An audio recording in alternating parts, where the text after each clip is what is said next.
We are on 6 Inch from the Lemonade album. Now, in the extended version of this video, at the beginning of these visuals, there is a very almost graphic poem that Beyonce is reciting. Now, I can't really touch on the themes that are in this poem without having this video flagged. I recommend looking for the extended version of this video. It says a lot in that poetry. And at the beginning, you hear what almost sounds, almost the sound of a baby in utero, the sound of blood rushing, the sound of a heartbeat. And that's kind of what the beat of this song reminds me of. It reminds me of the beating, the lifeline of every person, every human. And I think that that's important to remember as we keep talking about this. To me, this is Beyonce saying that there's more to life than the struggles that we're facing on the outside. There's more. There's a deeper connection that we have with our partners. There's something that they offer them that lives inside of us that is not so easy to let go of. The video starts and you're kind of seeing like a red square at the end of a very long, dark hallway. She's trying to give you a glimpse of something, and the red is indicative of something. Think blood. It's kind of giving a terror, something horrific. So then Beyonce starts singing and she says 6 inch heels. You have to notice the way she says it. It's almost kind of drawn out. There's kind of a feeling of exhaustion in her voice. Stacking money, money everywhere she goes. So all of the lyrics in this song are indicating that Beyonce is talking about a very hardworking woman. And if you're looking at it through the lens of what we've already seen, the work ethic that the women in her community put forth in society. So then you're in a house and you're walking up this staircase and there's red light emanating from a room that you're about to enter. And the music in the video kind of goes, and it's scary. It's a little bit of a jump scare and you're like, what is happening here? The music stops and you see Beyonce in a room and she is spinning a light around in a circle just over and over and over again. She's not singing the lyrics. It is a continuous motion and there are other women in the room with her. And she starts to recite every fear, every nightmare that anyone has ever had. And the women that are in the room with her look like they're wearing clothing from different eras. She is still spinning this light around and around in a circle above her head. And then very quickly, there is a cutaway to what looks like the same facade of the house that's in the bayou. So again, Beyonce is conjuring these images of almost like she's channeling energy from the past, from generations before her. Throughout this song, you will notice in the video that the music will slow and it's almost as if the track is kind of. This is a commentary by Beyonce where she's trying to get us in this headspace where something terrifying is happening. She's building this suspense. So at one point she's dancing on stage. This is, I guess, where people get the interpretation or, an exotic dancer. And again, this is just, I think, commentary on women in society, that it doesn't matter how professional you are, you're still going to be seen as one thing by men. Now, when the music slows down about a minute and a half in, there are cutaways, different scenes, different imagery. They're so quick that it's hard to point out what they are. There is one point where the word loss pops up in the center of the screen. What happens when there are rifts in communities, when there are rifts in marriage? So she goes on and she's in the car being driven around, stacking money everywhere she goes. Beyonce is talking about the work ethic of the women in her community and the significance of the swinging of the light. It speaks to the fact that Black women are known for working hard, incredibly hard. Their work ethic is unmatched.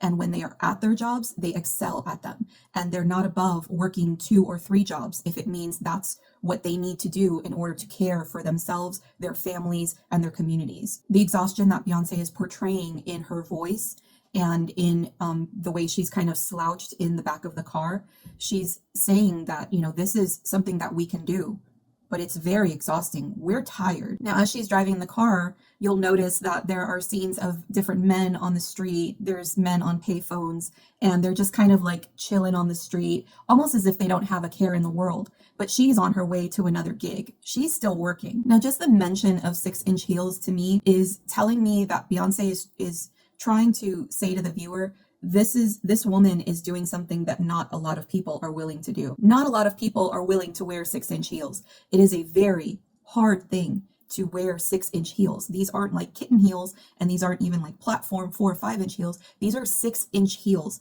that to wear this, you have to have an unbelievable amount of strength, endurance, and resilience, because it is a painful thing to do. She works for the money. She works for the money from the start to the finish. This is just more commentary on the work ethic of Black women in her community. Another important thing to know about the men who are in these scenes, if they do notice Beyonce, they're looking at her almost hungrily, as if they see her as a certain kind of object that they are interested in.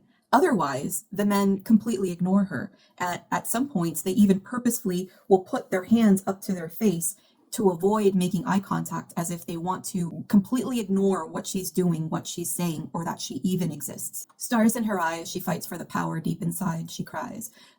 When she is in the scene where she's laying on the bed, you would think a woman who's this exhausted would be passed out, but she's not. She can't even sleep. The amount of work that she has to put in has made it to where she can't even sleep. And not only that, she is dressed.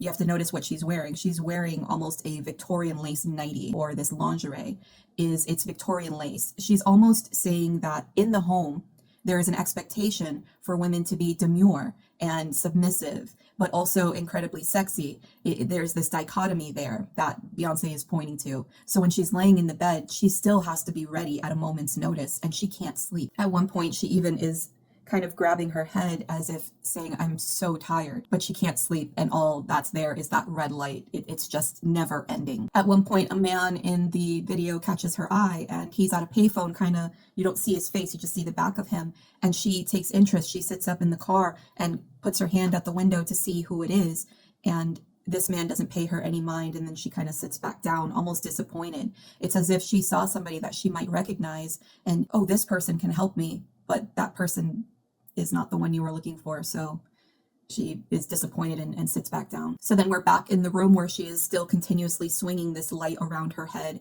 And then the scene changes. You're back in the hallway. And then the entire hallway starts to go up in flames. And Beyonce emerges, and she's wearing that white lace Victorian chemise, or whatever you want to call it, the lingerie. And she's very slowly walking down the hallway away from the flames, but not with any urgency. The close-up on her face tells a story of almost that she is resigned, that of course this is going to happen. She's not surprised this was going to happen, and she's not in any hurry to run away from the flames. This is her house after all. And then you hear the music kind of hit a crescendo, and then it drops off. Then you hear Beyonce in a very pleading tone to come back, come back, come back. And it's almost as if her voice is breaking. She's crying. The exhaustion has taken over. She realizes that, yes, she can do this on her own. She can continue to work tirelessly, just swinging this light over and over again. But the cost, what is the cost of doing this? She needs help. And then the music dies out, but the video goes on. That now we're in a very close-up headshot of Beyonce, and she's wearing what looks to be a suit. And the scene pans out, and you see other women who are wearing couture, corporate wear. Now, this is a very different energy in the fashion that they're giving compared to the lingerie that she was wearing inside the house. Inside the house, she's expected to be demure, she's expected to be sexy, and outside the home, she's expected to be the one in charge. However, the house is still on fire. It is completely engulfed in flames. And what this says is, these women are standing in front of this house. They're not willing to leave the house. They're not running away from the house. They're willing to stand by as this house goes up in flames, but there's no joy in their expressions. There's no happiness about this. They're saddened by it, but they're still not going to walk away. I think what Beyonce is pointing to here are the societal expectations of women, the femininity, the sultriness that is expected from women. But there is a toll to pay when women are expected to be all of these things, but also have to care for the home, support the family, if the men are absent or detached from the nurturing aspect of the family unit. But it's almost as if she's distracting herself from the sadness she feels from losing that innocence, losing that sense of softness and femininity that she really loves. When she's outside the house, she is dominating in this powerful corporate couture, but she doesn't look very happy. There's something missing. What she could be saying is that Jay not being there has made her very hard, and it's not a place she wants to be all the time. It's not about not wanting to be in these spaces. It's that women can't be expected to be in both places at the same time all the time. It's not a sustainable business model. The song actually makes me really, really sad. Every time I hear it, every time I see it, I know that it is a very sultry song, and people are like, ooh, it's very sexy. But this song is just very, very sad to me. And for the messaging in the album, this song is a turning point where Beyonce sees, yes, I can do this by myself. Yes, I'm willing to take the baby and go if you're not willing to meet me halfway. But also, I need you too. I need you to fulfill other roles in our unit. I can't be the one to fill and wear all the shoes. This has been my analysis of 6 Inch, and I will see you in the next one.